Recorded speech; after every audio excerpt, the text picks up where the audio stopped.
दिसंबर 2017 American छपरी YouTuber Logan Paul अपने channel पर एक वीडियो पोस्ट करते हैं। We found a dead body in the Japanese suicide forest. What the heck? I've never seen a dead person. Excuse me? दरअसल लोगन अपने दोस्तों के साथ जापान घूमने गए थे एंड जापान के माउंट फूजी वल्केनो से कुछ दूर होन्सू आइलैंड में द सुसाइड फॉरेस्ट नाम से एक जंगल है, जहां बहुत से जापानीज लोग अपनी जिंदगी से परेशान होकर इस जंगल में आकर सुसाइड कर लेते हैं। लेकिन लोगन ने इस सुसाइड फॉरेस्ट में आकर 15 मिनट की एक वीडियो पेल दी। इस वीडियो में लोगन पॉल अपने दोस्तों के साथ इस जंगल में घूम रहे थे एंड तभी उन्होंने वहां पर एक मरा हुआ इंसान देखा, जिसे देखकर लोगन ने अपना कैमरा बंद नहीं किया। लोगन ने उस मरे हुए इंसान को बहुत ही करीब से दिखाया। हालांकि उसका फेस ब्लर था, लेकिन लोगन एंड उनके फ्रेंड्स उस मरे हुए इंसान पर गंदे गंदे कमेंट्स करने लगे एंड उस डेड बॉडी का मजाक उड़ाने लगे। एंड जब उन्होंने इसका व्लॉग बनाकर अपने चैनल पर अपलोड किया तो ये वीडियो बहुत ही तेजी से वायरल होने लगी। लोगों ने कमेंट्स में लोगन को भर भर के गालियां दी। इतनी ज्यादा हेट मिलने के बाद लोगों ने उस वीडियो को अपने चैनल से हटा दिया एंड उन्होंने सॉरी की एक वीडियो अपलोड करी, जिसमें उन्होंने कहा कि मुझसे एक बहुत ही बड़ी गलती हुई है एंड आप लोग मुझे माफ कर दो, मैं आपसे ऐसी उम्मीद भी नहीं रखता हूँ। मैं यहाँ सिर्फ सॉरी बोलने आया हूँ। उस दिन जंगल में जो कुछ भी हुआ वो सब अचानक था। हम में से कोई भी नहीं जानता था कि क्या रिएक्शन दे। मुझे उस वीडियो को अपलोड नहीं करना चाहिए था एंड ना ही मुझे वो सब रिकॉर्ड करना चाहिए था एंड मैं उसके लिए तहे दिल से आप सभी से माफी मांगता हूँ। मैं बहुत ही ज्यादा शर्मिंदा हूँ और वादा करता हूँ कि आगे जो करूंगा वो बेटर करूंगा। एंड इसके बाद पॉल का वो सॉरी वाला वीडियो देखकर लोग और भी ज्यादा भड़क गए, क्योंकि पॉल ने उस वीडियो पर भी एड्स चला रखी थी। तो लोग भड़क के कमेंट्स करने लगे कि सॉरी बोलकर भी पैसे कमाना कोई इनसे सीखे। लेकिन जब सभी लोग यही कमेंट करने लगे तो पॉल वीडियो की रीच रुकने के बाद उस वीडियो का मोनेटाइजेशन ऑफ कर देते हैं। इस घटना के कुछ ही महीने बाद पॉल ने एक और कंट्रोवर्शियल वीडियो अपने चैनल पर अपलोड किया, जिसमें वो अपने घर की बालकनी में 2 मरे हुए चूहों पर टेजर से हमला करते हैं एंड इसी वीडियो में वो मछली को पानी से निकालकर उसे CPR देने का मजाक भी करते हैं। 2017 में जब वो इटली ट्रिप पर गए थे तो इस ट्रिप के दौरान उन्होंने कोलोजियम के ऊपर से ही ड्रोन उड़ा दिया था, जबकि उन्हें पता था कि ऐसा करना मना है। जिसको नहीं पता कोलोजियम के बारे में, ये इटली में मौजूद रोमन साम्राज्य के द्वारा बनाया गया सबसे पुरानी इमारतों में से एक है। जब लोगन कोलोजियम के ऊपर से ड्रोन उड़ा रहे थे तो ड्रोन से उनका कंट्रोल खो गया और वो कोलोजियम के अंदर जा गिरा। वो ड्रोन एक गार्ड के हाथ लग गया एंड गार्ड ने पुलिस को बुला लिया एंड इसके कुछ ही देर बाद लोगन जेल के अंदर। The fly of a drone in this area is illegal. No bueno. I must arrest you for this. Okay. हालांकि कुछ ही देर में उन्हें छोड़ दिया गया था। लोगन पॉल अपने चैनल पर हर 2 महीने में एक आध कंट्रोवर्सीज तो करते ही रहते हैं एंड अगर आप लोगन के पुराने वीडियोस को देखें एंड उनके ट्विटर हैंडल्स को देखें तो आपको मालूम चलेगा कि कंट्रोवर्सीज करके अपने चैनल पर भीड़ जमा करना उनका पुराना शौक है। बट कई बार जब चीजें उन्होंने हद से ज्यादा आगे कर दी एंड जिसकी वजह से उन्हें बहुत ज्यादा हेट भी मिली, तब उन्होंने वही पैतरा अपनाया जो कंट्रोवर्सीज करने के बाद हर क्रिएटर करता है, अपोलॉजी वीडियो, जिसमें वो बताते हैं कि क्या हुआ, कैसे हुआ, क्यों हुआ, मेरा इरादा गलत नहीं था, ये सब एक मजाक था एंड लास्ट में वही फेमस डायलॉग, मैं आप सभी लोगों से हाथ छोड़कर माफी मांगता हूँ, मुझे माफ कर दो। कंटेंट क्रिएशन में कंट्रोवर्सीज एक कैटलिस्ट की तरह काम करती है। जैसे साइंस में किसी केमिकल रिएक्शन को फास्ट करवाने के लिए कैटलिस्ट का यूज किया जाता है, वैसे सोशल मीडिया प्लेटफॉर्म्स पर ज्यादा एंगेजमेंट बढ़ाने के लिए कंट्रोवर्सीज का इस्तेमाल किया जाता है। एंड आज मैं आपको कुछ ऐसे ही सोशल मीडिया इन्फ्लुएंसर्स के बारे में बताऊंगा जो जानबूझकर गलतियां करते हैं, फेक कंट्रोवर्सीज करते हैं, झूठ बोलते हैं एंड जब ऑडियंस मिलकर इन्हें हेट देने लगती है, इन पर पुलिस केस हो जाते हैं या फिर बात कोर्ट तक पहुंच जाती है, तो फिर ये लोग एक अपोलॉजी वीडियो बनाते हैं जिसमें वो बोलते हैं कि सॉरी। कंट्रोवर्सीज की इस किताब को समझने के लिए इन्फ्लुएंसर्स ऐसी उलझुल हरकतें क्यों करते हैं उसे समझने के लिए आइए बिल्कुल स्टार्टिंग से शुरू करते हैं। 14 फरवरी 2005 वैलेंटाइंस डे वाले दिन दुनिया का सबसे बड़ा online video sharing platform YouTube को लॉन्च किया गया था एंड इस प्लेटफॉर्म पे आकर कोई भी यूजर खुद का चैनल बनाकर उस पर किसी भी तरह की वीडियोस को डाल सकता है एंड अगर उसकी वीडियोस पर गलती से बहुत ज्यादा व्यूज आ गए तो उस क्रिएटर को बहुत सारे पैसे भी मिलते हैं। पैसा, ये वर्ड सुनते ही लोगों के मुंह से पानी आ जाता है। तो अपनी प्यास बुझाने के लिए खुद का नाम बनाने के लिए दुनिया भर के बेरोजगार लोग जिन्हें कंपनी में जाकर दिहाड़ी लगाना पसंद नहीं था, वो इस प्लेटफॉर्म पे आकर घर बैठे कैमरे या माइक के आगे बैठकर वीडियोस बनाने लगे। यहाँ पर मैं बात कर रहा हूँ सिर्फ इंडिविजुअल क्रिएटर्स की, ना कि कोई बड़ी एंटरटेनमेंट कंपनी या फिर म्यूजिक लेबल की। और साल 2015 के आते आते इस प्लेटफॉर्म पर दुनिया भर से तरह तरह के क्रिएटर्स आए जिनके मिलियंस में सब्सक्राइबर्स भी हो गए थे। वो अपने चैनल पे कुछ भी पोस्ट किया करते जिसपे भर भर के व्यूज आते हैं एंड दे गॉट पैसा।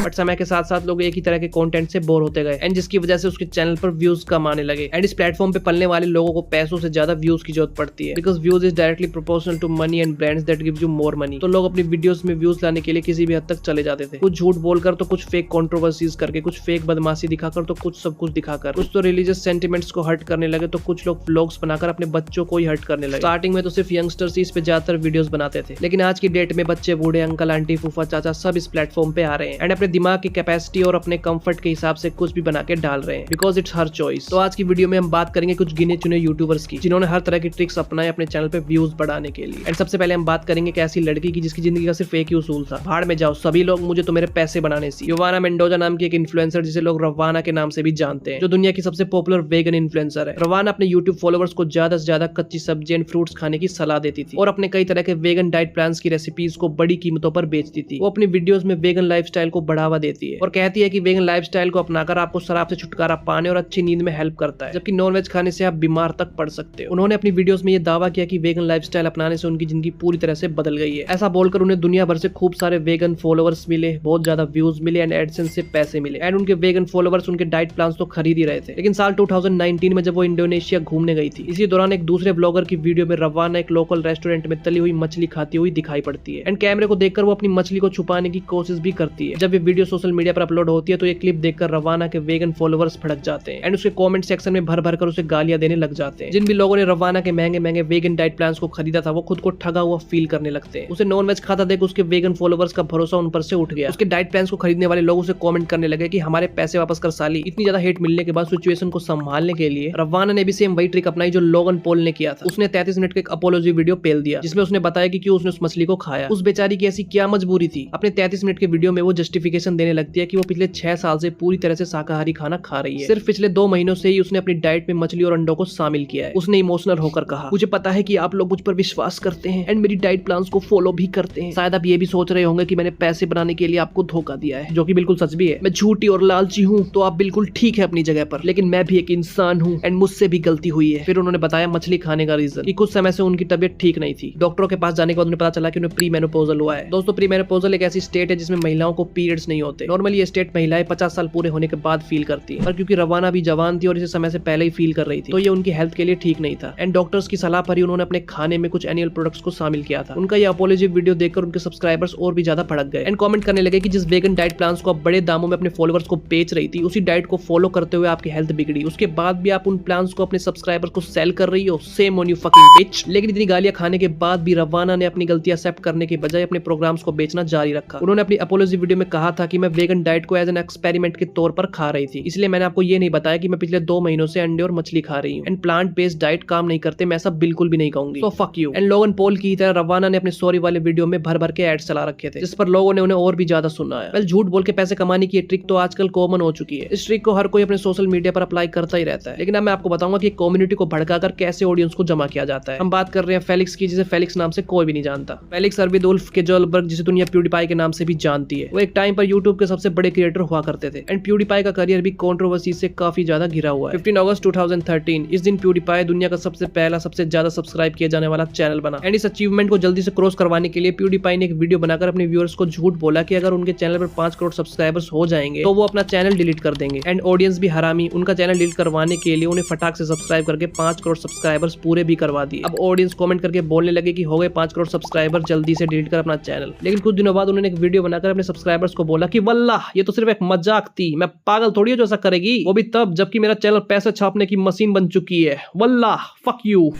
वॉल स्ट्रीट जर्नल की एक रिपोर्ट के अकॉर्डिंग 2016 से लेकर 2018 के बीच प्यूडीपाई ने अपने चैनल पर 9 कंट्रोवर्शियल वीडियो अपलोड किए, जिसमें से मैं आपको सिर्फ मेन कंट्रोवर्सीज के बारे में बताऊंगा। 11 जनवरी 2017 को प्यूडीपाई ने एक वीडियो अपलोड किया एंड उस वीडियो में 2 इंडियंस डांस करते हुए दिखते हैं, जिनमें से एक ने एक बैनर पकड़ा हुआ था जिसपे लिखा था सभी यहूदियों की मौत हो जाए। जब प्यूडीपाई ने इस क्लिप पर रिएक्ट किया तो लोगों को लगा कि वो नाजी आइडियोलॉजी को सपोर्ट करते हैं एंड उन्हें बहुत ज्यादा हेट मिलने लगा। लेकिन इस कंट्रोवर्सी की वजह से उनका भारी नुकसान भी हो गया। यूट्यूब ने फेलिक्स की popular TV reality show square PewDiePie को कैंसिल कर दिया एंड उनका बॉयकॉट सिर्फ यहीं तक नहीं रुका। डिज्नी की कंपनी मेकर स्टूडियो भी उनके साथ अपनी पार्टनरशिप को खत्म कर लेती है। चारों तरफ से मिलता क्रिटिसिज्म और बॉयकॉट के चलते प्यूडीपाई ने भी लोगन पॉल और रवाना की तरह एक अपॉलॉजी वीडियो पेल दिया। उन्होंने इस वीडियो में बताया कि वो उस वीडियो में यहूदी लोगों को मारने के लिए उकसा नहीं रहे थे, बल्कि ये तो एक छोटा सा मजाक था। वो ये दिखाने की कोशिश कर रहे थे कि दुनिया में कितने फुद्दू लोग हैं जो थोड़े से पैसे लेकर कुछ भी बोल देते हैं एंड मैटर्स सोल पैंचो। लेकिन इसके कुछ ही महीनों बाद प्यूडीपाई ने अफ्रीकन लोगों को भड़का दिया। सितंबर 2017 को यूट्यूब पर पबजी की लाइव स्ट्रीमिंग करते टाइम उन्होंने एनिमीज को उड़ाते टाइम जोश में एन वर्ड का इस्तेमाल किया। What a fucking nigger. Jeez, oh my god. What? I don't mean that in a bad way. Jesus fuck.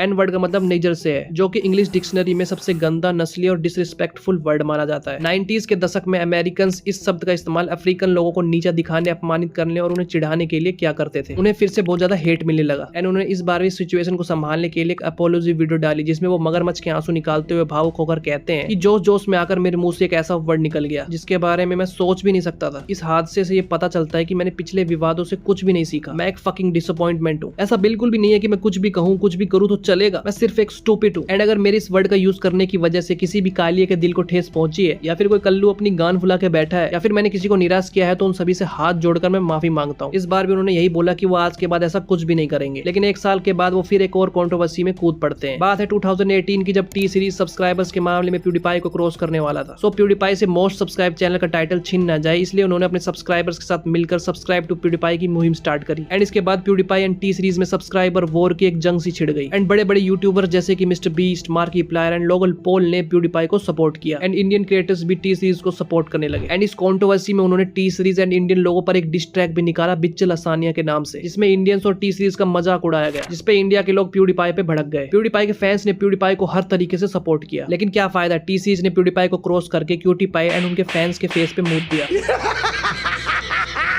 इसी कंट्रोवर्सी के बीच 14 मार्च 2019 को कुछ टेररिस्ट ने न्यूजीलैंड के 2 चर्च में घुसकर 59 लोगों को जान से मार दिया। एंड उन्हें मारने के बाद वे लाइव टेलीकास्ट करते हुए कहते हैं कि प्यूडीपाई को सब्सक्राइब करना मत भूलना दोस्तों। लोगों ने इस वजह से प्यूडीपाई को काफी ज्यादा हेट देना शुरू कर दिया, लेकिन प्यूडीपाई ने तुरंत ही इसके रिप्लाई में एक और वीडियो बनाया एंड कहा कि सब्सक्राइब टू प्यूडीपाई वाला मिशन अब खत्म हो चुका है एंड प्लीज किसी आतंकवादी संगठन से मेरा नाम जोड़ने की कोशिश ना करें, मुझे माफ कर दे आप लोग सारे, मुझे छुट्टी दे दे। वेल इतनी सारी कंट्रोवर्सीज करके प्यूडीपाई तो छुट्टी पर चले गए, लेकिन अब हम बात करेंगे ऐसे पेरेंट्स की जिन्होंने पूरी दुनिया को ये बता दिया कि अपने बच्चों का सही तरीके से इस्तेमाल कैसे किया जाता है। अमेरिका के रहने वाले माइकल मार्टिन एंड उनकी वाइफ हैदर, जिनके टोटल 5 बच्चे थे, जैक, रायन, एमा, कोडी एंड एलेक्स, 13 अगस्त 2015 को माइकल डैडी ऑफ 5 नाम से अपना एक यूट्यूब चैनल बनाते हैं, जिसमें वो पहले तो फैमिली व्लॉग्स बनाते थे, बट ज्यादा व्यूज एंड पैसे कमाने के लालच में वो अपने बच्चों के साथ प्रैंक वीडियोस बनाने लगे। 2017 में उन्होंने एक ऐसी प्रैंक वीडियो को अपने चैनल पर अपलोड किया जो कि बहुत ज्यादा वायरल हो गई थी। उस वीडियो में हैदर यानी कि उनकी मॉम अपने छोटे बेटे कोडी को चिल्लाते हुए ऊपर बुलाती है एंड जैसे ही उनका बेटा ऊपर वाले कमरे में आता है, तभी उसके पापा माइकल उस पर चिल्लाते हुए बोलते हैं कि ये तूने क्या किया। कोडी के रूम की पूरी कारपेट स्याही से सनी हुई थी, लेकिन उस बच्चे को इस बारे में कुछ पता नहीं था एंड वो अपने पापा की डांट खाने की वजह से रोने लगा। वो छोटा बच्चा भगवान की कसम खाने लगा कि उसने ये सब कुछ नहीं किया। Cody! Tell me!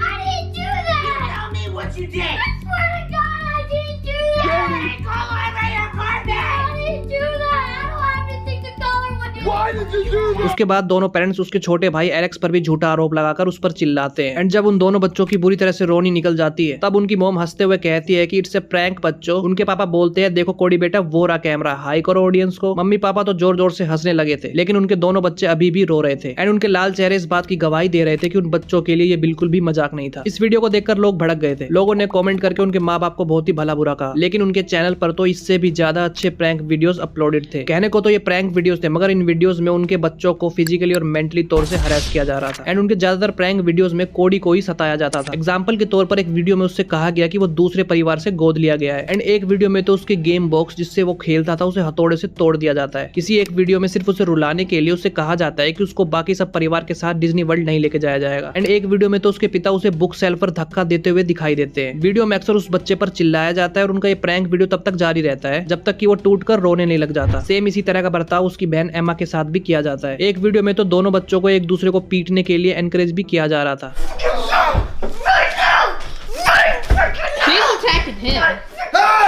ये सभी प्रैंक वीडियोस को देखकर पब्लिक बहुत ज्यादा भड़क जाती है, जिसके बाद उन्हें काफी ज्यादा क्रिटिसिज्म एंड हेट कमेंट्स मिलने लगते हैं और बात मीडिया तक पहुंच जाती है, जिससे वो दोनों पेरेंट्स घबरा जाते हैं और जल्दी जल्दी में सारी वीडियोस डिलीट कर देते हैं और वही ट्रिक अपनाते हैं जो लोगन पॉल, रवाना और प्यूडीपाई ने किया, एक अपोलॉजी वीडियो, जिसमें पेरेंट्स ये दावा करते हैं कि सभी वीडियोस एक ड्रामा थे एंड फेक थे और हमारे बच्चे भी चैनल की ग्रोथ में हिस्सा लेने के इच्छुक थे। अब हमें ये रियलाइज हुआ है कि माँ बाप होते हुए भी हमने बच्चों के लिए काफी गलत फैसले लिए हैं। हम चीजों को सही करना चाहते हैं, इसके लिए हम एक्सपर्ट से भी सलाह ले रहे हैं एंड आखिरकार हम भी तो इंसान ही हैं और हम आगे से ऐसी गलती नहीं दोहराएंगे। एंड वो कपल बात खत्म करने की कोशिश करने लगे क्योंकि बात कोर्ट तक पहुंच चुकी थी, लेकिन कहानी में ट्विस्ट तब आया जब अचानक नॉर्थ कैरोलिना से एक लेडी आई और उसने खुद को माइकल की एक्स गर्लफ्रेंड और कोडी और एमा की असली माँ बताया। उसने दावा किया कि माइकल ने 2014 में कोडी और एमा की कस्टडी उनसे गलत तरीकों से छीन ली थी और अब मार्टिन और उसकी बीवी मेरे ही बच्चों के साथ वीडियोस में बुरा बर्ताव कर रहे हैं। ये मामला कोर्ट तक पहुंचता है एंड कोर्ट कोडी और एमा दोनों बच्चों की कस्टडी उनकी असली माँ रोज को सौंप देती है और मार्टिन पर चाइल्ड अब्यूज का मुकदमा चलाया जाता है। कोर्ट माइकल और हैदर दोनों को ही 5 साल की सुपरवाइज प्रोबेशन की सजा सुनाती है और आगे से इस तरह की वीडियोस ना बनाने का ऑर्डर भी देती है। एंड उनके चैनल डैडी ऑफ 5 को भी परमानेंटली बैन कर दिया जाता है। छोटे बच्चों को मेंटली डिस्टर्ब करने के बाद अब आते हैं एक ऐसे यूट्यूबर पर जो कि छोटी बच्चियों के साथ मस्ती करता था। मैं बात कर रहा हूँ American YouTuber and singer Austin Jones के बारे में, जो कि फिलहाल तो जेल में पड़े, लेकिन आज से 9 साल पहले 2015 में इनके चैनल पे लाखों सब्सक्राइबर्स एंड करोड़ों व्यूज आते थे। फैंस इनके म्यूजिक के दीवाने थे, लेकिन इनकी एक गलती की वजह से इनका चैनल भी उड़ा दिया गया एंड इन्हें 10 साल की जेल भी हो गई। उनका 10 साल का करियर 10 सेकंड में फुस हो गया। दरअसल शिकागो के फेडरल कोर्ट में उनके खिलाफ एक कंप्लेंट फाइल की जाती है, जिसके बाद 9 जून 2017 को यूएस मजिस्ट्रेट जोन्स के घर का सर्च वारंट जारी करते हैं। ठीक इसके 3 दिन बाद 12 जून को जोन्स के घर की तलाशी ली जाती है एंड इसी दिन अपने इंटरनेशनल ट्रिप से लौटते वक्त जोन्स को एयरपोर्ट पर ही धर लिया जाता है। ऑस्टिन जोन्स को चाइल्ड पोर्नोग्राफी के मामले में दोषी पाया जाता है एंड पुलिस इन्वेस्टिगेशन से पता चलता है कि कैसे ऑस्टिन जोन्स ने अपनी पॉपुलैरिटी का नाजायज फायदा उठाते हुए 14 से 15 साल की 2 नाबालिग लड़कियों का सेक्सुअल एक्सप्लॉयटेशन किया है। जोन्स से पुलिस स्टेशन में पूछताछ की जाती है, जिसके बाद जोन्स खुद एक्सेप्ट कर लेते हैं कि वो एक चाइल्ड सेक्स ऑफेंडर है। पूछताछ के दौरान वो बताते हैं कि वो फेसबुक और आई मैसेज के जरिए माइनर गर्ल्स का यौन शोषण करते थे। चैट्स पर लड़कियों को बहला फुसलाकर उनसे अश्लील वीडियोस भेजने को कहते थे। 4 मई 2016 को हुई वारदात का जिक्र ऑफिसर ने सबसे पहले किया। इस दिन जोन्स ने फेसबुक चैट से एक 14 साल की नाबालिग लड़की को कांटेक्ट किया। उस लड़की ने चैट पर जोन्स से कहा कि सर मैं आपकी बहुत बड़ी फैन हूँ। इस पर जोन्स ने कहा कि तुम बहुत लकी हो कि मैंने तुम्हें रिप्लाई दिया है, लेकिन तुम्हें यह साबित करना होगा कि तुम सच में मेरी बड़ी वाली फैन हो। जोन्स ने उस लड़की को अश्लील चीजें करते हुए वीडियो बनाकर भेजने को कहा एंड जांच के दौरान ये पता लगा कि 2-3 लड़कियों ने 14 से लेकर 24 वीडियो बनाकर जोन्स को भेजी थी। अपने फैंस से इस तरह के गंदे काम करवाने की खबर जोन्स के खिलाफ पहले भी आती थी, लेकिन उस टाइम पे जोन्स ने वही पैटर्न अपनाया जो लोगन पॉल, रवाना, माइकल और हैदर ने अपनाया, एक अपॉलॉजी वीडियो। उन्होंने बताया कि मैं लड़कियों से सिर्फ ट्वर्क करने की वीडियोस मांगता था, कोई सेक्सुअल एक्टिविटी करते हुए कोई चीज नहीं। उस टाइम पे तो सब कुछ शॉर्ट हो गया था, लेकिन इस बार सारे सबूत पुलिस के पास थे एंड जोन्स ने अपने क्राइम को एक्सेप्ट भी कर लिया था। तो उन्हें 10 साल की सजा हुई एंड उनका चैनल भी उड़ा दिया गया।